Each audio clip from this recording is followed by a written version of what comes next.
Assalamualaikum warahmatullahi wabarakatuh. Perkenalkan, nama saya Kamila Wardah dengan nomor WP 24 10 11 5261 0018. Di sini saya akan menjelaskan, baiklah di sini saya akan mempresentasi menganalisa studi kasus.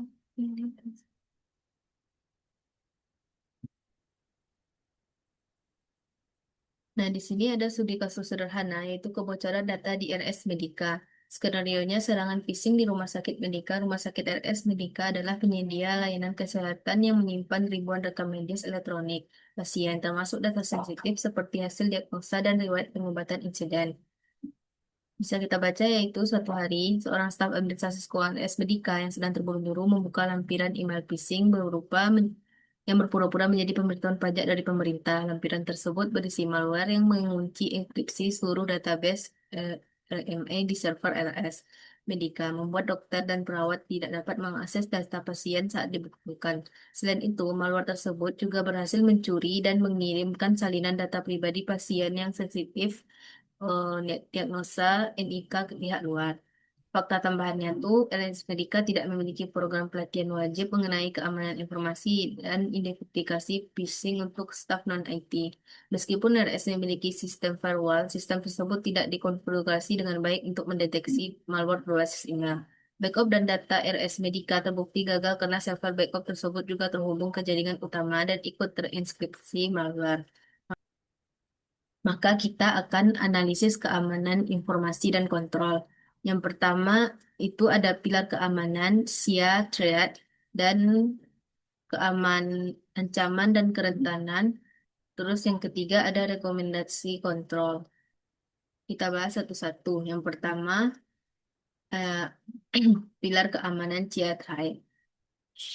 Itu ada kerahasiaan confidentiality, yaitu data di dalam kasus ini data pasien bocor dan maka hilangnya kepercayaan publik. Terus ada integritas integrity, itu data tuh rusak atau diubah sehingga keputusannya salah.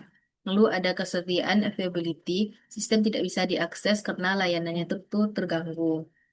Lalu ada ancaman dan kerentanan. Di sini ada ancaman eksternal dan ancaman internal. Di sini ancaman eksternalnya itu serangan phishing dan ransomware yang menginstruksi dan mencuri data pasien. Eh, ada kayak contohnya email palsu dan serangan malware yaitu ransomware.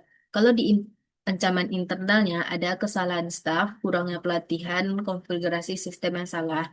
Sehingga kebocoran data di RS Medika bukan hanya akibat serangan siber, tetapi juga akibat lemahnya tata kelola dan kesadaran keamanan dalam sistem informasi manajemen. Untuk mencegah insiden yang serupa, Rumah Sakit Medika harus meningkatkan tata kelola keamanan informasi melalui kombinasi kontrol administratif, teknis, dan prosedural yang terintegrasi.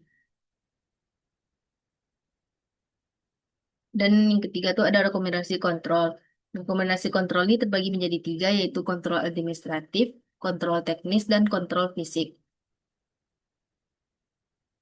Nah, tahukah kamu di kontrol administratif PRS Medika membangun fondasi keamanan berbasis manajemen dengan menetapkan kebijakan keamanan informasi, memberikan pelatihan rutin kepada sebuah staf, dan membentuk tim khusus pengawasan keamanan data. Dengan menerapkan kontrol administratif yang kuat, kesalahan manusia seperti membuka email phishing dapat dicegah karena setiap staf memahami tanggung jawabnya terhadap keamanan pasien. Artinya, kesadaran dan budaya keamanan menjadi lapisan pertahanan pertama dalam sistem informasi rumah sakit. Kontrol teknis, RS Medika harus meningkatkan perlindungan teknologi melalui firewall canggih, antivirus, anti-malware aktif, sistem IDS atau WPS, dan segmentasi jaringan. Selain itu, backup data harus disimpan di server secara terpisah, yaitu offline, agar tetap aman. Jika sistem utama diserang, dengan kontrol teknis yang memadai, sistem informasi rumah sakit akan lebih tangguh terhadap serangan cyber dan tetap dapat beroperasi meskipun terjadi insiden. Lalu ada kontrol fisik, yaitu rumah sakit medika perlu membatasi akses fisik hanya untuk staf yang berwenang, seperti memasang CCTV, kunci elektronik, dan sistem no access di ruang server. Backup data penting juga harus disimpan di lokasi aman secara fisik offsite agar tidak terkena dampak langsung dari serangan atau kerusakan perangkat. Dengan kontrol fisik yang baik, aset informasi dapat terlindungi dari sabotase, pencurian, maupun kerusakan akibat kelalaian. Kekuatan keamanan informasi tidak hanya bergantung pada teknologi, tetapi juga pada manusia dan kebijakan organisasi. Kombinasi kontrol administratif, teknis, dan fisik akan menjadi rumah sakit medika lebih tangguh dalam menghadapi ancaman digital.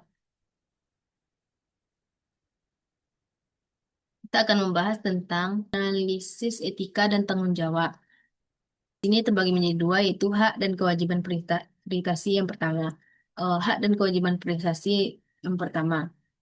Kasus kebocoran data di RS Medica merupakan bentuk pelanggaran berat terhadap hak privasi pasien karena informasi sensitif seperti nomor induk keluarga dan hasil diagnosa medis berhasil diakses serta dicuri akibat serangan phishing.